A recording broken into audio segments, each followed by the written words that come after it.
Martyrdom at Bagong Bayan, The Last Days of Jose Rizal. Jose Rizal, the national hero of the Philippines and pride of the Malayan race. On December 26, 1896, the military court tried Jose Rizal and later found him guilty of rebellion, sedition, and conspiracy. The Spanish authorities believed that Rizal's writings fatally and necessarily incited the rebellion, which by 1896 had already become a revolution. On December 29, 6 a.m., Rizal was read his verdict by Captain Rafael Dominguez to be shot the next day at 7 a.m. at the Luneta de Bagong Bayan, also known as Rizal Park. On December 29, 7 a.m., Rizal was transferred to the chapel cell adorned by religious images to convince him to go back to the Catholic fold. His first visitors were Jesuit priests, Fathers Miguel Sadera Mata and Luis Viza. On December 29, 8 a.m., Father Viza was relieved by Father Antonio Rosel, who joined Rizal for breakfast. Lieutenant Luis Taviel de Andrade joins them.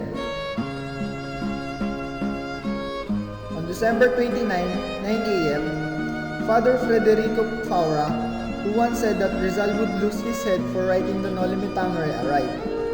Rizal told him, "Father, you are indeed a prophet." On December 29, 12 to 3:30 p.m., Rizal's time alone in his cell. He had lunch, wrote letters, and probably wrote his last poem of 14 stanzas.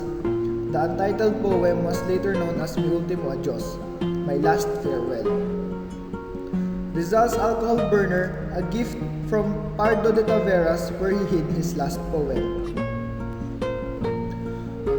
On December 29, 4 p.m., visit of Rizal's mother, Teodora Alonso. Then Rizal's sister Trinidad entered to get her mother, and Rizal whispered it to her in English, referring to the alcohol stove. There is something inside. On December 29, 6 p.m. to 9:30 p.m., after their visit, Fathers Villa Clara and Stanislao March returned to the cell, followed by Father Rosel. Rizal was visited by the Fiscal of the Royal Audiencia of Manila, Don Gaspar Sestaño, with whom Rizal offered the best chair of the cell. On December 30, 3 a.m., according to Father Balguer's account, Rizal asked to have confession, hear Mass, and be given Holy Communion. On December 30, 5:30 a.m., teary-eyed Josephine Bracken and Josefa Rizal came. Josephine was gifted by Rizal with the classic Thomas A. Kempis book Imitations of Christ. On December 30, 6 a.m., Rizal wrote his father, Francisco Mercado. To his mother, he had only these words, "To my very dear mother, Señora Doña Teodora Alonso." On December 30, 6:30 a.m., Death March from Fort Santiago to Bagong Bayan begins. 4 soldiers with bayoneted rifles lead the procession, followed by Rizal, Taviel de Andrade, Fathers Villa Clara, and March, and other soldiers.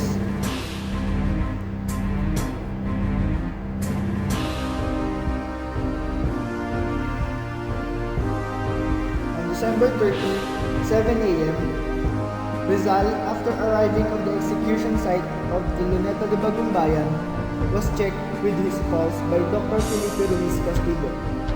It was pretty normal. Rizal once wrote, "I wish to show those who deny us patriotism that we know how to die for our duty and our convictions." Preparen, apunten, Rizal shouted, "Consumatum est." This done. On December 30, 7:03 a.m., with the captain shouting "Fuego!", shouts rang out from the guns of 8 Indio soldiers. Rizal, being a convicted criminal, was not facing the firing squad. As he was hit, he resists and turns himself to face his executors. He falls down and dies facing the sky. At the time when the bullet of Spain's firing squad killed Dr. Rizal, the Spaniards' residents, friars, corrupt officials, exulted with sadistic joy. For Rizal, formidable champion of Filipino freedom, was gone. In fact, immediately after the hero's execution, the Spanish spectators shouted, "Viva España! Muerte a los traidores!" or "Long live Spain! Death to the traitors!" Poor bigoted Spaniards of no vision.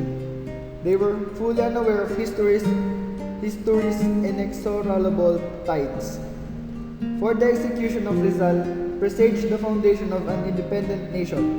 As Cecilio Apostol, greatest epic poet in Spanish, aptly rhapsodized, "Rest in peace in the shadows of oblivion, redeemer of a country in bondage.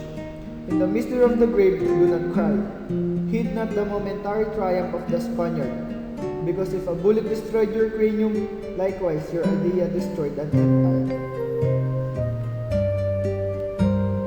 By Rizal's writings, which awakened Filipino nationalism and paved the way for the Filipino Revolution, he proved that the pen is mightier than the sword.